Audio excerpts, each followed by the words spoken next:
So dito guys naglaro ako ng solo sa rank game. Nag-solo lang ako dahil walang gusto makipaglaro sa akin pero okay lang naman. Huwag kayo iiyak. At ito na nga ang mga nangyari. Dito gamit ko ulit ay si Mia dahil ito lang naman ang alam kong hero at sa tingin ko maayos naman ang picking ng mga kasamahan ko. Feared than loved, if you cannot both. Welcome to Mobile Legends! Nakatapat ko sa gold lane ay si Popol and Koopa. Syempre gaya ng sinabi ko pag sa early mag-clear lang muna ng minions. Fight the beast!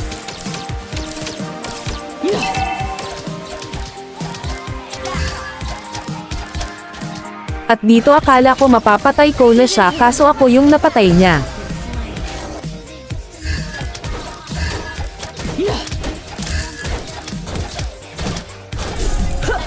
Dito tahimik lang kami na nagpupush ni Sun nang biglang may sumingit na minions yung core nila kaya pinauwi ko muna sa kanilang base.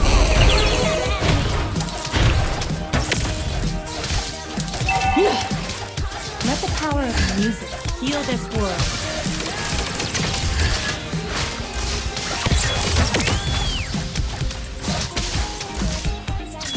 At dito sinamahan na siya ng Florin dahil sa sobrang lakas ko. Talaga? Hindi sana pina-billboard mo.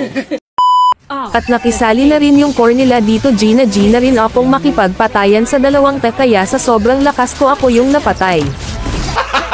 Gago!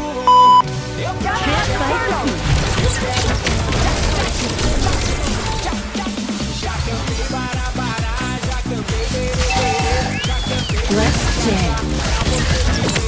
Can't fight the beast. Music in my ears.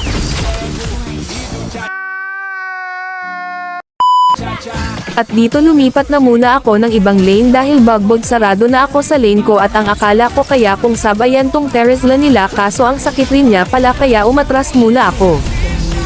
At sa wakas nakapag-push na din ako at napatay ko pa yung Florin. At dito tahimik lang ako kumuha ng red buff nang may biglang lumapit na isang buff yung core nila kaya sinama ko na rin siya. At ito na nga dahil nakapag-item na ako pwede na akong lumaban. At ito yung mga nangyari panoorin nyo hanggang dulo.